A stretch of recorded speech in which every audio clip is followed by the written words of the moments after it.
We are in chapter 16 of Romans, so the final chapter. So this is either your happy time or your sad time, depending on how you view these things. So to me, it's always a sad time because it means I have to start doing more work on another book. But anyway, yes, Paul technically had a conclusion last week, but then the book didn't end, which is why I told you that's how we know Paul was a Baptist, because he said in conclusion and then he kept talking. So that's always a patron saint of preachers everywhere. So what he did, though, was included maybe one of my favorite parts of the New Testament. So I'll go ahead and warn you. For some of you, this is not going to be fun for the next 2 weeks. Basically, what we have for this Sunday and next Sunday is the Romans equivalent of a genealogy. So, for those of you, and by the way, I say this as someone who has preached through on a Sunday morning all the genealogies of Genesis on purpose. So, it can be done. I'm not going to say I did it well, but I'm just saying that it can be done. So, this is the equivalent, which is entertaining in regards to, one, I'm just a history person, and to see some of the cool connections of history, I enjoy. But two, seeing the work in history can actually help us understand some things about our world and how God works in the world. So hopefully we'll get to that part, and I'll do a good job of bridging that. If not, sorry in advance. I nerded out on history, and I apologize. So I'm just being honest with you guys up front. If nothing else, though, I will have great fun going through this, because this is the list. There's two lists here in Romans 16. This week's list is the list of people that the letter is going to. Next week's list will be the list of people the letter is coming from. Make sense? And both lists are really, really cool. And to be honest with you, next week's list might actually be cooler. But that's just me. You'll have to pick your favorite list as we go through this. So, ready to dive in? Okay. Don't everybody jump up at once. Like I said, this is one of those Sundays where if no one else has any fun, I will. And that's all that matters. So, verse 1. I commend to you our sister Phoebe, who is a servant of the church which is at Cenchreae. Now, Phoebe is being commended because this is the bearer of the letter, which, if you know anything about first century history, this is one of those things that should knock you off a chair entirely. I mean, remember, Paul was being trained as a Pharisaical rabbi. Rabbis don't speak to women in public. Women, unless they had permission from husband or father or whoever else was supposed to be in charge of them, weren't allowed to testify in Roman court. Paul is sending a woman as an envoy with a letter. Yeah, that's one of those, that's a whoa. That's a, wait a minute, something is going on here. Now, what is going on here? What's going on here is Christianity changes things and changes people. So, things like Titus 2. Older women, likewise, are to be reverent in their behavior, not malicious gossips, nor enslaved to much wine, teaching what is good, so that they may encourage the young women to love their husbands, to love their children, to be sensible, pure, workers at home, kind, being subject to their own husbands, so that the word of God will not be dishonored. Now, Paul, to put that in Titus 2, for Paul to send Phoebe here is a radical idea. Why? Because he's actually assigning a role of importance to a woman and to women in general. In most of the ancient world, well, let's be honest, for most of the world until what, a couple hundred years ago, that's a radical stance that women are for something other than having our children. Which, by the way, is your first thing about understanding why this passage is so important and why this understanding of humanity and history is so important. Go out into the world and ask the world in general, which group in your society are those evil, patriarchal woman haters? What's the answer? Christians! It's you people! You misogynistic jerks, how dare you? Sorry, I have to give you at least one Greta impression a week. That's from Contractually Obligated. You know this. Contractually obligated to who, I have yet to figure out, but when I do, I will let you know. Now, why is that the case? Because the world wants you to avoid anything resembling biblical values. How do they do that? By trying to redefine your biblical values and then telling you what they mean so that they can then point out how you violate them and how you're the bad guy. We've talked about this before as we've gone through Romans. What's the worldly versus the Christian definition of love? See, the world looks at you with love and says what? You need to love me, which means you need to accept and affirm me in everything that I am. A biblical definition says, no, there are things in this world that are bad for you, and if I love you, I don't want things that are bad for you, which means when I encounter things that are bad for you, the most loving thing that I can do is tell you that this is bad for you and that you shouldn't do it. See, that puts you at odds with the world, not because they want you to be loving, but because they want you to be loving as they've defined it, because what they really want is for you to abandon your foundation. Same thing with your understanding of women. You're an evil misogynist who has no value on women. Whoa. Time out, dude. Go actually read a Bible. It's actually Western civilization built on Christian principles that puts any value on women whatsoever. You want a really fun historical example of this? I pulled this quote. I don't often give you like historical quotes and quotes from other books because I don't see a lot of value in them, but this one was so worth it. It's a great example that I've used before. So, those evil British colonizers when they went into India, you know how awful, because they had a colony, so that makes them evil, horrible people, right? There was this lovely practice that even the Hindus had a hard time getting rid of called sati. You guys know what this is, right? It's where the man dies and you take his wife because he's dead and she's useless, and you burn her with him in the river. And you have a gentleman by the name, and I'm giving him credit just because I love this quote so much that anyone who has the guts to say this out loud and hold to it deserves to have his name set out. So this is General Charles James Napier. Good name.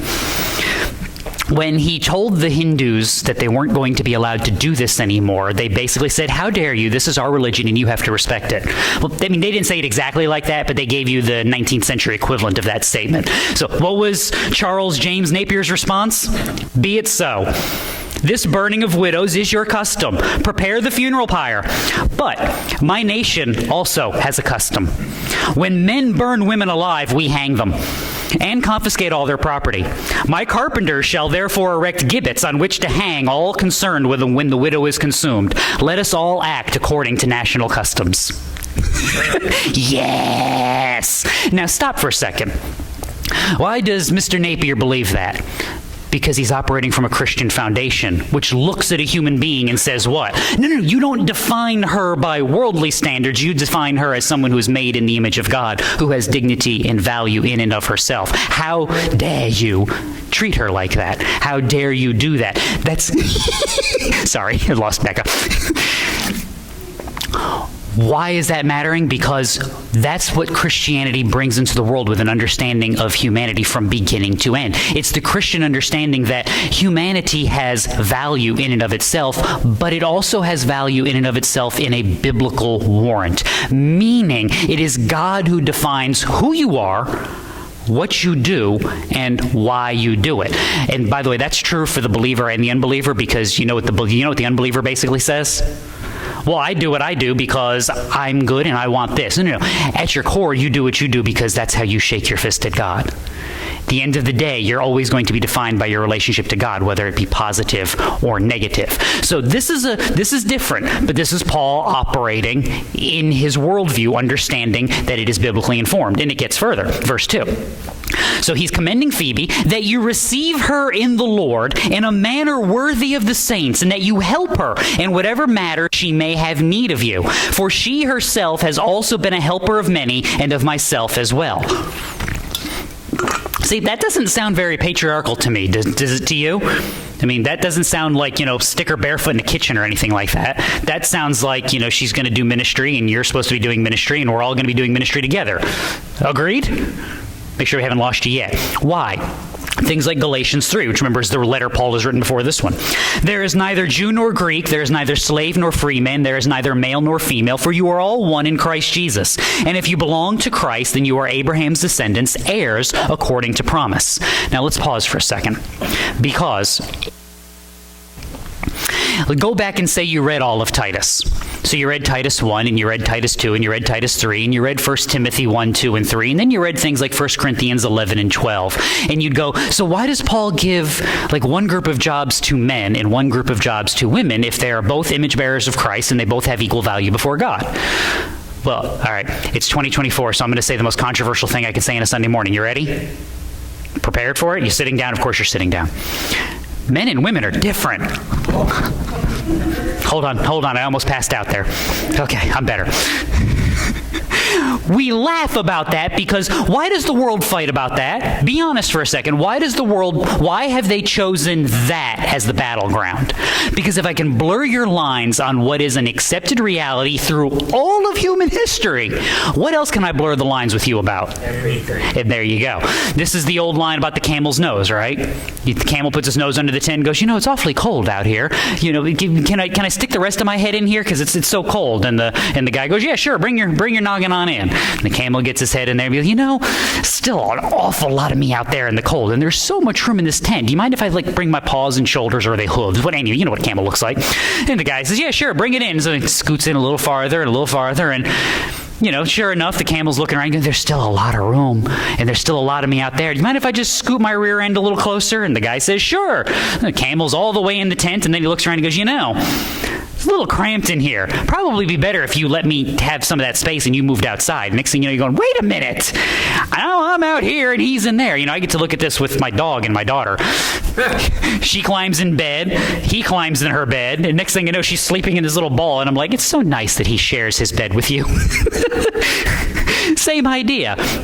This is what the world is doing. They're just attacking your fundamental beliefs about reality, how God has made you. In other words, the lie hasn't changed. Did God really say? The answer is yes. Yes, he actually did, and he's actually created us in a certain manner. So, are men and women different? Yes. Do they have equal value before God? Yes. Does that make them the same in every shape, form, and fashion? No. So does God have the right to assign them differing roles in his creation and different jobs that they are excelling at? Yes. And that's what it's supposed to be. Now again, does not mean you look at anything that is different and say, well, because this is different, this is good and this is bad. That's not the point. Do not let the world apply good and bad, categories of better to your value system. Do not let the world define your value system for you and then argue on that basis. You have a standard. You have a foundation that you are to be anchored to that is revealed in Scripture, given by God through the Holy Spirit. You have, believe it or not, for some of us, most of us, we have brains in our heads. We can think, we can evaluate, we can hear the word, we can grow, we can learn, and we can argue. Do not let them take that from you. Do not let them define your system. Be sure. What do I always tell you about? Know what? Who you are, and why are you like that? This is vital because now you go out into the world anchored to the truth, understanding that it is God who has revealed, God who has built my world, God who has built me in my world, and he is the one who has sent me out into it so that I can glorify him, praise his name, and testify to his goodness and mercy. Now that looks different day in and day out. That looks harder some days and easier other days. But at the end of the day, when you go out and surrender that worldview to what the world defines, and you let them redefine biology, and you let them redefine love, and you let them redefine what is good and what is right, you've already lost the battle because you've surrendered the biblical standard. No. Know who you are. Know why you're that way. In other words, know what you believe and why you believe it. And this is why understanding the history of some of these things is so important. This is why I don't skip this stuff, because you actually get to see the people. What would it look like to work out your salvation with fear and trembling? What would it look like to put your faith into practice in the world? It looks like a lot of these people working together, including somebody like Phoebe. We need to send somebody. Who can we send? We can send you. Go. By the way, when you go, they'll receive you. Why? Because I'm gonna vouch for you, and I'm going to trust that they're going to see you as a fellow worker in the kingdom and not see you according to some cultural standard, but see you according to a biblical standard. So let's dive into verse 3. Greet Prisca and Aquila, my fellow workers in Christ Jesus, we'll continue on with them, who, for my life, risked their own necks, to whom not only do I give thanks, but all the churches of the Gentiles. Now, if you've read anything in your history of your Bible, you know who these folks are. You see them in Acts 13. After these things, we left Athens and went to Corinth. And Paul found a Jew named Aquila, that's this guy, this guy, a native of Pontus, having recently come from Italy with his wife Priscilla, that's Prisca in verse 3, because Claudius had commanded all the Jews to leave Rome, and he came to them. And because he was of the same trade, he stayed with them, and they were working, for by trade they were tent makers. This is one of those really cool things. So Priscilla and Aquila worked together with Paul, but they're known to the church in Rome. A church, by the way, how many times has Paul been to Rome again? How many times has Paul been to Rome? 0. He hasn't been there yet. That's why he's writing the letter, and he's hoping what? Eventually I'm going to get there and see you guys. And yet he knows people that have come from there, have left, and have gone back, and that he would like to be regarded. Meaning what? This is one of the great joys here. Christian, never forget this. There's a world beyond you and me. I know, shock of shocks. I thought it ended at the door. Years ago. You ever watch something just so dumb on TV you can't change the channel? Cameron and I were watching it. I don't remember what channel it was on. It was one of those National Geographic channels, back when they had 27 channels on cable. And I think it was one of those things they had narrated by Morgan Freeman, and some physicist was trying to explain to you that, because of the way we perceive reality, if you're not looking at something, it doesn't actually exist in your world. See, you're I'm like, that's either the most profound thing I've ever heard or the dumbest thing I've ever heard. And I was just sitting there watching it going, and I'm not really sure which one it is. So it's like, if I'm not looking, so it's like, you guys don't exist. Now you do. Now you don't. Now you do. It's like, I get the concept, but in practice it doesn't really work. But let's be honest for a split second. We do kind of live like that, don't we? We do kind of get caught up in the things of our world, and we assume that everybody lives like we do and has a lot of the same problems that we do and a lot of the same likes and dislikes. And then you run across someone who just doesn't think about things like you and doesn't view the world the way, and you're just like, did the aliens drop you off? And they're looking at you going, no, they dropped you off. And like, no, couldn't be. I'm the normal one in this conversation. We forget that there's a great big world. There's a lot going on, and then always remember my reminder to you, which is that God is capable of chewing gum and walking down the street at the same time. So he's capable of encouraging you, of strengthening you, of building you up over here. And then he's capable of going to this side of the globe and doing the exact same thing for his people.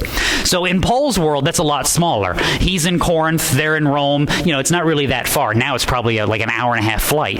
But back then, that was a trip. But the same truth applies, that God is at work and can be at work in a lot of different places with a lot of different people. Things like Romans 1. To all who are beloved of God in Rome, called as saints, grace to you and peace from God our Father and the Lord Jesus Christ. I thank my God through Jesus Christ for you all, because your faith is being proclaimed throughout the whole world, which is what's supposed to happen. Remember, Paul can sit there and go, Paul doesn't start out this letter with, you Christians need to learn something. Hopefully you people are actually saved. We'll find out after you read my teaching. That's not how this letter starts out. That's not how this letter goes. The assumption is always what? That you're in. Because there are people that are proclaiming, people that are teaching, people that are discipling, and God that is at work in a lot of different places. So greet them, rejoice in that, verse 5. Also, greet the church that is in their house. Greet Epaenetus, I don't even know if I'm saying that one right, my beloved, who was the first convert to Christ from Asia. See, here's proof of that concept. Go back to the book of Acts. So Paul is traveling through that southern Galatian region, checking on all the churches. What does he want to do more than anything else? Do you guys remember that part of your history? He wants to go where? He wants to go into Asia. And every time he goes into Asia, the Holy Spirit says, no, you can't go to Asia, which is always fascinating to me, because when Paul finally does get a convert, it's Lydia, and you know where she's from? She's from Asia. So he runs into this lady who's from Asia. It's like, I want to go talk to those people. Well, those people are right there. It's one of those jokes that I forget who was having this discussion, but somebody was trying to raise money for this mission to Israel because they wanted to convert Jews to Christ. And somebody finally was having this argument. It was fascinating. He goes, well, you know what country has the largest population of Jews on the planet, don't you? The guy's like, Israel. The United States. We do. If you want to convert Jews, there's more of them here than there are over there. It's just like, yeah, but they're in a smaller area over there. I mean, remember, Israel's like the size of New Jersey. Fun little note on how small Israel actually is. Like, you know how fast fighter jets are, right? You know the Israeli Air Force, in order to stay in Israeli airspace, can't fly more than like 4 to 5 minutes in one direction before they have to turn around, because otherwise they're going to be in another country. Because jets moving like Mach 1, you're out of Israel. It's in modern times, you can drive from like the Mediterranean and you're in Jordan in like an hour on a modern highway. It's unbelievably tiny. But anyway, look at a map. It's you don't put we spend so much of our time in our Bibles with like big maps of the Holy Land. We're like, look how big it is, and then you look at it like on a world map and you're like, it's so tiny. What happened? How did you people live there? Anyway, so this is proof of that concept, though. Paul never got to Asia, encountered somebody from Asia, and now he rejoices that he's sitting in Corinth, hoping that someone will greet someone in Rome who's actually from Asia that Paul knows about. Which is weird, which also there's the little bit of the connection, because 1 Corinthians 16, you see the same thing. The churches of Asia greet you. Aquila and Priscilla greet you heartily in the Lord with the church that is in their house. So one of the letters Paul writes before Romans is right around the same time, maybe a little bit before, is 1 Corinthians. And you see the same thing, this understanding that I never got there. But guess what the gospel did? It did get there, and we rejoice in that work. Verse 6. Greet Mary, who has worked hard for you. Greet Andronicus and Junius, my kinsmen and fellow prisoners, who are outstanding among the apostles, who also were in Christ before me. All right, I've got bad news. We have no idea who Mary is. Unless you give us more details on Mary, there is absolutely no way of figuring out who Mary in the New Testament is. There's like 27 Marys, and every time you turn around, it's like, oh, it's another Mary. It's like that church I was talking about with the organist. We used to go to deacons meetings, and our pastor was David, and of our 12 deacons, 4 of them were David. 14 people in a meeting, and 5 of them are David. It's like, would you people pick another name? Seriously, stop it. Which I can't say much. For a while, we had 3 mics in our church council. So, I was in there and Mike was in there. We had another mic in there. It's like, okay, somebody else, new name, no more Michaels or Mikes allowed. We're done. That's it. Those are the rules. So Mary is unknown. Andronicus and Junius are also mostly unknown. But you know what's cool about that? We don't have to know them, because this is about as good as a commendation as you're going to get. Kinsmen, which means they're more than likely Jewish believers. Fellow prisoners, which is also interesting because Paul's not in prison yet, but he's been, in and out a few times. It's always fun to talk about an apostle. The guy that was in and out of jail a bunch of times. That's supposed to be an insult in the modern world. In that world, Paul's like, I've been in and out of jail a bunch of times because of Jesus. And you're like, oh, that's so cool. But anyway, they're in the same boat. Outstanding among the apostles, which means even the apostles hold them in high regard. And they've been Christians longer than Paul was a Christian, which, always remember, Paul's converted actually fairly early on. Like, depending on how you date the crucifixion, Paul's converted within 5 years. So to be a Jewish believer in the kingdom before Paul, you got in on the ground floor. you're in one of those first couple of groups in the book of Acts. They probably were talking about you in the book of Acts, which is again a joy and in line with what Paul has already told this Roman church if you go back to things like Romans 5. We exult in our tribulations, knowing that tribulation brings about perseverance, and perseverance proven character, and proven character hope. And hope does not disappoint, because the love of God has been poured out within our hearts through the Holy Spirit who is given to us. So, the list is about to get really, really fun, so hold on. Verse 8.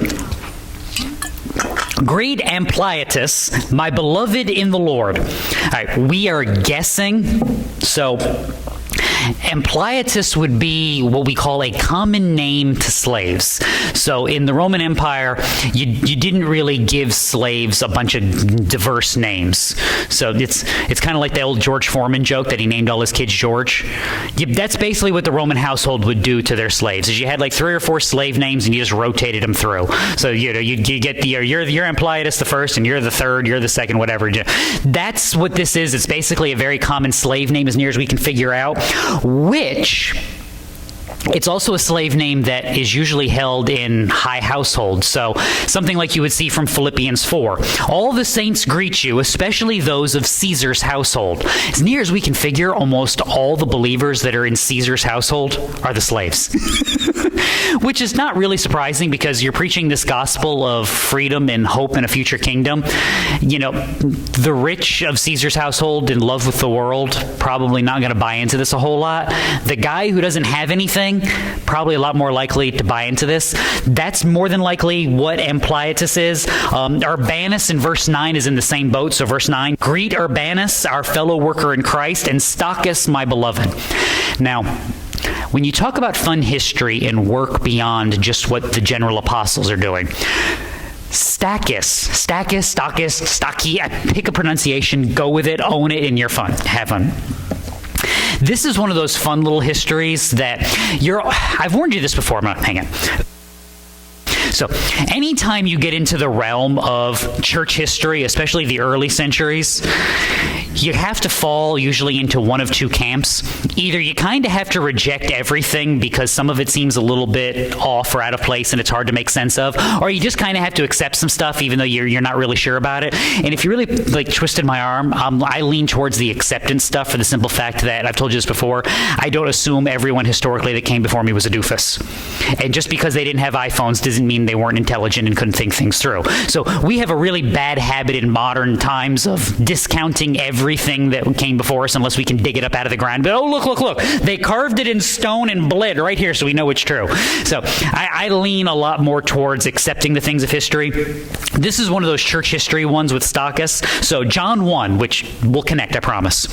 The next day, John was standing with two of his disciples, and he looked at Jesus as he walked and said, "Behold, the Lamb of God." Two disciples heard him speak, and they followed Jesus. Jesus turned and saw them following and said to them, "What do you seek?" They said to him, "Rabbi," which means teacher, "where are you staying?" He said to them, "Come and you will see." So they came and saw that he was staying, where he was staying, and they stayed with him that day, for it was about the 10th hour. One of the two who heard John speak and followed him was Andrew, Simon Peter's brother. Now, this is where you get into the church history aspect. According to history, Andrew founds the church in Byzantium.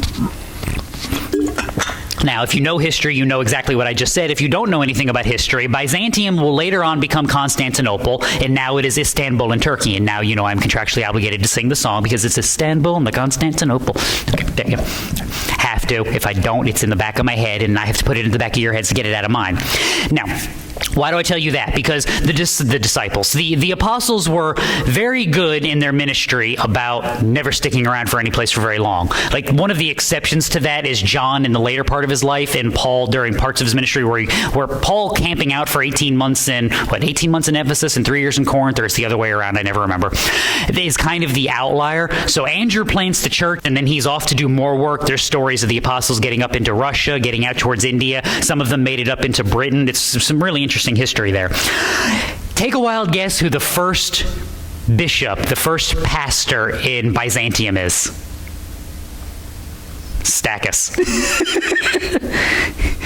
And that's just cool to me, that you end up with these guys getting put in place, getting booted out because secular authorities kicked them out, and they still manage to find each other and find places where they can do work. So verse 10, this is another fun group. Greet Apelles, the approved in Christ. Greet those who are of the household of Aristobulus. And then verse 11, greet Herodian, my kinsman, and greet those of the household of Narcissus who are in the Lord. So Apelles, according to history, is one of the 70. So that's Luke 10. After this, the Lord appointed 70 others and sent them in pairs ahead of him to every city and place where he himself was going. Note, Paul, go back to verse 10 real fast, just to put that on the, if we can. So, greet Apelles, the approved in Christ. Greet those who are of the household of Aristobulus. Aristobulus is not a believer. The people who live in his house are believers. And that's important because Aristobulus is the brother of Herod Agrippa and grandson of Herod the Great, and kind of buddies with the Emperor Claudius. No fan of Judaism or Christianity in any shape, form, or fashion. But apparently, the people that work for him are believers. Which, I don't know how that works. Like, do you have to sneak in to say hey? Do they come to the meetings? So these are the questions that I have. Now you go back to verse 11. Herodian would be a family name of a servant of Herod. So kind of the same boat. He's in the household of a non-believer, but he himself is a believer. My kinsman. Now, have fun with kinsman. That either means he's somehow or another related to Paul, which I doubt. More than likely, it means he's Jewish. So he's a believing Jew in the service of Herod. And greet those of the household of Narcissus, which again means Narcissus is not a believer, he's an unbeliever. But we also know who he is because he's actually the secretary of Claudius. So you've got buddies with Claudius, secretary of Claudius, and people who are related to the Herods. They are unbelievers, but there's a whole pile of people who work for them who are believers. So if you ever wonder how you get the testimony that you get from the book of Acts, how does Luke find out this information? Now you get an idea of the info, how he gets info. When you have people working in the house, because be honest, throughout history, the rich and the movers and shakers of history are just renowned for their ability to make sure the servants hear nothing. You wanted to spy on a medieval king. How did you do it? Did you go to court and stand there like some great noble all in the way? No, what do? Go work in the kitchen. They're going to let you cook. You got to do a little bit of work. Yeah, sure. But then you get to stand around and listen while people do what? Because, again, the rich and famous are just renowned for not talking in front of the help, right? This is fun because it demonstrates, again, when we talk about the gospel and how it's supposed to work. See, if you come into our world, if I gave you the options, like we got Herodian, he works for the Herods. We've got Narcissus and the people who work for him, and we've got Aristobulus and the people that work for him. The modern church would say, who should we evangelize? Be honest, who are we going after? We're going after Herod, and we're going after Aristobulus, and we're going after Narcissus, aren't we? Go back to the ancient church. What's the starting point? I don't know. Who's listening? We spend way too much time worried about who they are. What are we supposed to be worried about? Who are they going to be in Christ? That's the goal. Not paying attention. There were not many noble, not many wise, not many mighty. But God has chosen the foolish things of this world to shame the wise, the weak to shame the mighty. That's how the gospel has always worked. That's how it works best. This is where it starts. This is why I always tell you, your ministry starts where? At home with you. I do the work with the people that I have influence over. Well, who is that? I don't know. Who do you have influence over? Who do you know? Who do you talk to? Who do you work with? Who actually pays attention to you? It's probably a shorter list than you think. I mean, I joke all the time. I leave here and it's like, I've told you how many times I look in the mirror and go, do you listen to you when you preach? No. I mean, same boat. My kids listen just as well as your kids did. I don't get some special super-powered children's ears just because I'm in ministry. I think I actually get the extra dulling. It's like, stop it! Okay. Who do you have influence with? Who listens to you? Who can you talk to? Who can you steer? Who can you impart wisdom to? Do that and make sure what? That it's grounded upon Christ, built in the foundation, not worldly in nature. Remember where we started? But understanding that they don't define our terms.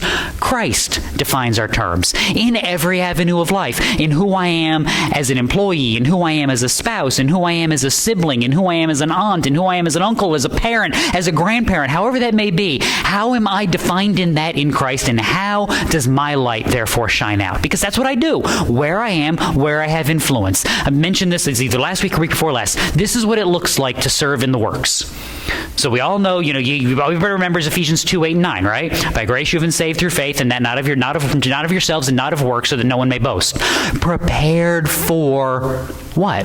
Good works, which he has prepared in beforehand. I know I butcher those when I try to do them from memory, but it is what it is. Those are your good works. The general day-to-day life. The lie of the modern world is that, no, your good works have to be some grand, great thing where you've stretched your stuff. You guys remember those Stretch Armstrong dolls? Those things came out when I was like a teenager. Like basically Mr. Fantastic from the Fantastic Four. You just stretch them and pull them. That's what we think the modern world is. You got to get out of your comfort zone and do this and turn your head on sideways and put it under your left arm. You have gifts. You have things that you're good at. You have people that you're around. Start there. Do that unto the glory of God and rejoice, because that's where the work has been defined. That's the work that has been given. And that's where the light shines the best, because that's where you're actually supposed to be, in the general menial things of life. Just going along, cruising through as you go, knowing that, 200 years from now, how many of us are going to be remembered? I mean, be honest. We can stick all this stuff on YouTube. You know what they're going to do eventually. 200 years from now, if there is a YouTube, they'll have banned all my videos because the secular world will have said no. I mean, unless Jesus has come back or a great revival has broken out. And no one will know anything about me, you, or anything. I mean, how many of you know who your great-great-great-grandparents were and anything about them, other than Matt in the back because he's a weird genealogy person? I have to say that before that hand shoots. I'm like, I know, yeah, you're the oddball. The aliens dropped you off. It's okay. I mean, how many of you know what your family was doing in the 1740s? Seriously. Yeah, most of you are like, Like I go back even less than that, because of my four grandparents, 3 of them are first generation born in this country. Which means 3 of my grandparents, their parents off the boat at Ellis Island, get the stamp and the whole bit, I have no idea where they came from. You think we kept any of those records? They got off the boat and they're lucky they had, clothes and like some coins in their pocket and go from there. And so no clue, and it doesn't matter. Because I don't live there. I live here, and my service to God is not rendered in what they did, but it is rendered in what I do each and every day. It's one of the things we forget. How do I undo this mistake? How do I undo that? How do I make sure? By being faithful now, with who God has given me, with what he has given me now. Verse 12. Greet Tryphena and Tryphosa. There's some names. If you're looking for names for granddaughters coming up, there won't be many Tryphenas in kindergarten, just so you know. Workers in the Lord, greet Persis the beloved, who has worked hard in the Lord. All right, I'm going to go ahead and tell you, we have no idea who Tryphena and Tryphosa are. There's some theory because they're 2 women's names lumped together like they go together, and they sound similar since humanity is so originally. There's some understanding they might be sisters. Because that would be the most family thing ever. We have 2 sisters, 2 siblings close in age. What can we name them? I don't know. We had this lady in a church I was in years ago. I just shook my head at her. She had a son, and she named him Braxton. Simple enough, right? 2 years later, she had another son, and she named him Jackson. No. I was like, you do know. I looked at her. I said, you do know you have just named both of your children Jackson until they graduate high school, right? Because you're going to get annoyed by something. You're going to try to call one of them. You go, you, come here. I mean, I was an only child, and my father got my name wrong. You know how many times I was called Anthony when he was annoyed? Because Anthony was his youngest brother. My dad was the oldest of 4, and his brother was the youngest, or 2 sisters in between. He's like, Anthony, who is it? Yes. I was happy it was that. You know how many times I was one of the dogs? You know how many times I was one of the female names for the dogs? Where my father's just running down the list of things that live in the house until he got to my name, and it's like, seriously, I'm the only other one in the house who walks upright. And never mind. So there's some guess that these are sisters. Sure, why not? Go for it. The cooler one is actually Persis. Because we know nothing about him other than he's a hard worker, he's a good Christian, but it's a Persian name, which is just cool because Persia is modern-day Iran. So that's like the other side of Babylon, if you can picture a map in your head. In Rome, Persians running around in the gospel. I don't know if he's from Rome, if he's from Persia. There's some stories that I mentioned that some of the apostles made it all the way to India. There's a couple of apostles that, according to history, made it into Persia and did some work, which is just really one of those things that's fun to me and interesting. Now, if you want Bible history, verse 13. Greet Rufus, a choice man in the Lord, also his mother and mine. Now, we'll do the back part of this first. So, Rufus, his mother, and then we don't know if Paul's mother lives in Rome or if Rufus's mother is like a mother to Paul. There's some debate on that. Flip a coin, pick one, enjoy it. The more fun thing to me is Rufus. How many of you guys know who Rufus is? It sounds like a good dog's name in the modern world, but it's not. And some of you are like, he's a good boy.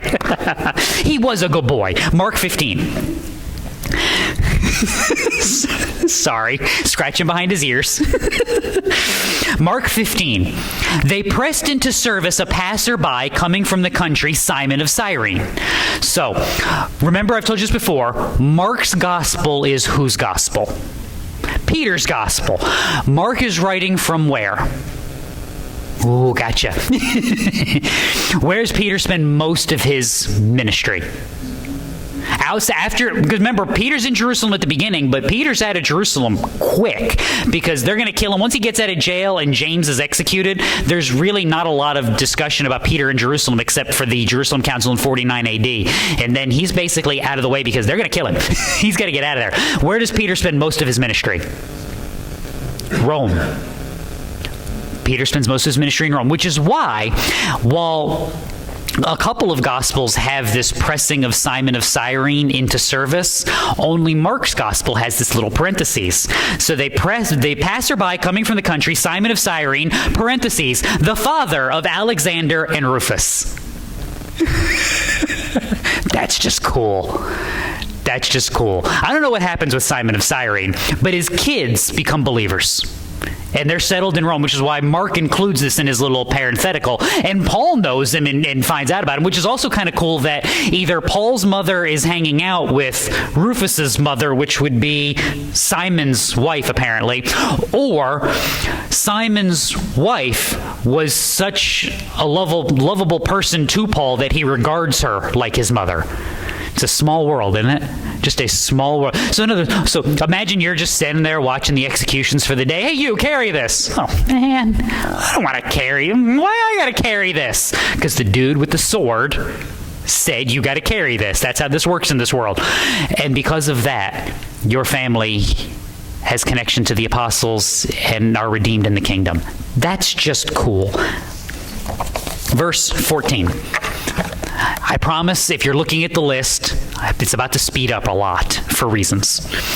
Greet Asyncritus, Phlegon, Hermes, which those three names, when you put them together, sounds like a bad drug commercial on modern television, doesn't it? Do you suffer from Asyncritus and Phlegon? Try Hermes.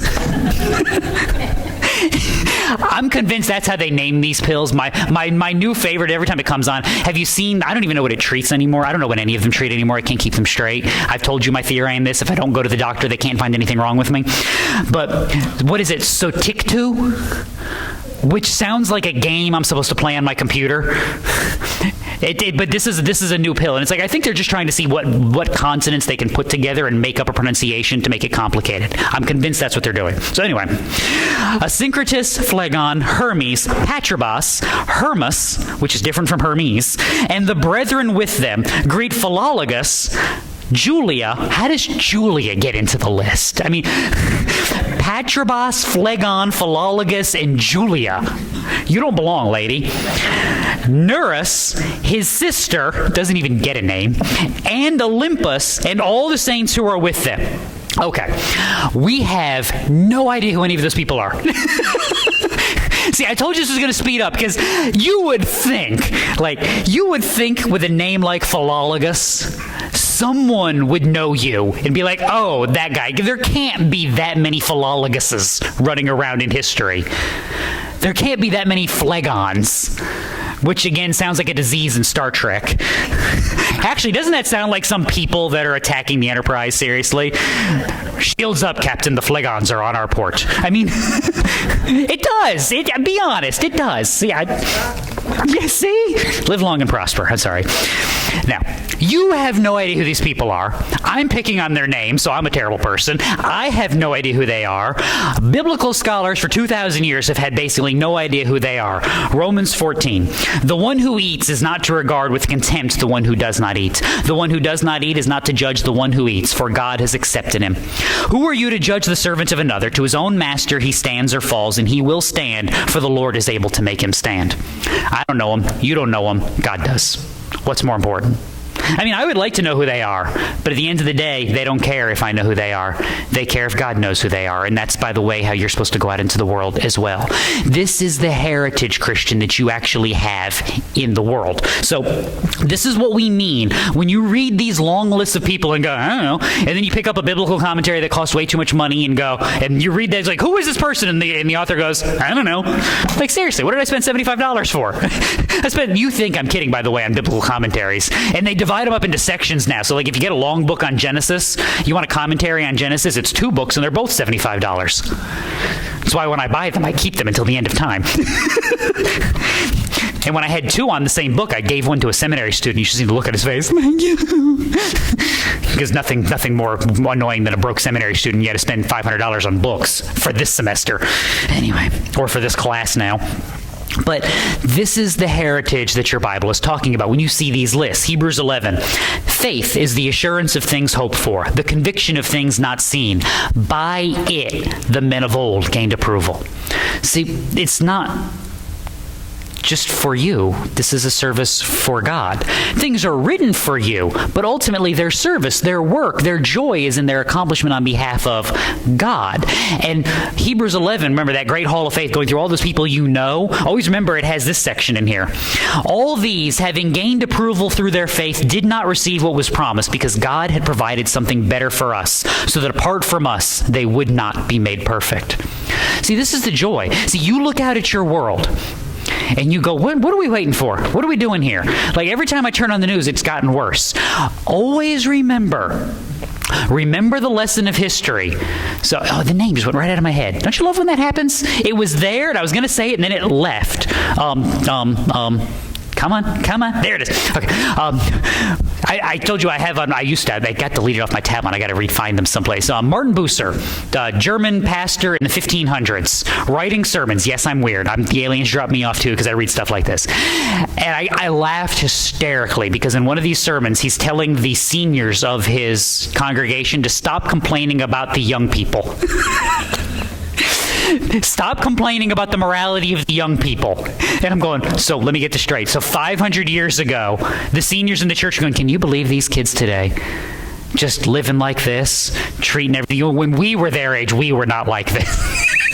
And now you fast forward 500 years, and it's like I would pay money to put them in the DeLorean and then drop them off and be like, what do you think of these ones? Just die right there at the spot. Just keel over completely. But this is human history, is we look at the world and go, this is terrible. Why haven't you come back yet? What are we waiting for? People have been doing that for the better part of 2,000 years. Stop it. Yes, it's bad. It's always going to be bad. There's going to be wars and rumors of wars, and there's going to be plagues and pestilence and people saying, and the end is here. And it's not here yet. And Christ is over there. Don't believe them. You remain faithful. You trust God. You serve Him in the world the way that He has given it to you, proclaiming Christ, knowing that it is not where your final home is, that there is a redemption coming for all of God's people, and they're not all in yet. You know how we know they're not all in yet? Because if God was done building the kingdom, what would He do? He'd kick the sin out, put the walls around the kingdom, and we'd be done here. He hasn't done that yet. So what do we have to do? What do we know? There's more people coming in, which, by the way, should be a rejoicing, because if He stopped it 20 years ago, see, some of you made the face. Some of you made the face if He'd stopped it 30 years ago. You're like, wait a minute, I made it on the 20 cutoff. Hold on. Rejoice in the work that He has done, in the work that He is doing, and in the work that He will do, because He has not slept, He has not slumbered, and He has not forgotten. And this is the joy. This is what it looks like. I told you, we're all going to be forgotten, just like them. Imagine your name's going to make it into the Bible. Oh, people will remember me until the end of time. No, some nitwit with a microphone is going to make fun of your name with no idea who you are. Awesome. Who cares? I've been approved by God, and I stand in His presence blameless with great joy. That's the hope. That's the accomplishment. And that's the end of this little section, verse 16. Greet one another with a holy kiss. All the churches of Christ greet you. So all of these people. Now think through this list. We've got Romans. We've got Greeks. We've got Jews, we've got Persians, we've got men, we've got women, we have people that have stuff, we have people with great lineage, we got people who are slaves in the household. How many bodies of Christ do we have? One. This is what it looks like. This is what the kingdom looks like. Is these people going, I know that guy and I don't know that guy, and that's kind of cool and this is kind of irrelevant, and yet it's all in the kingdom of God because this is who Christ is building and this is how he's putting it together. Rich, poor, all the nations, men and women, which because it's 2024 and we actually hold the biblical principles are the only two options. I don't care what they tell you. No, there's not another option. And yet you have one people of God, accomplished by Christ, built up by him, sealed by the Spirit, strengthened for the final day, still awaiting the final promise, rejoicing in all that God has done and all that he is doing. Now pause, Christian, this is you. This is me. This is us. Different places, different backgrounds.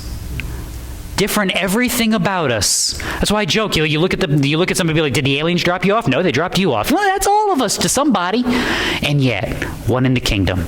Because of who Christ is and what he has done, we can rejoice and we can recognize that we don't have to let the world define how we talk, how we live, what we think, what we believe, because God has already done so. He's defined who we are as a people, what he requires of us, and how he tells us to live in this world because he has changed us and redeemed us. Because of that accomplishment, we are actually capable of following what he has given, and we can rejoice in all that he has done, all that he's doing, and all that he will do because they can't take it. They can try. They lose because God is all in all, and he wins, and we stand in him. Let's pray.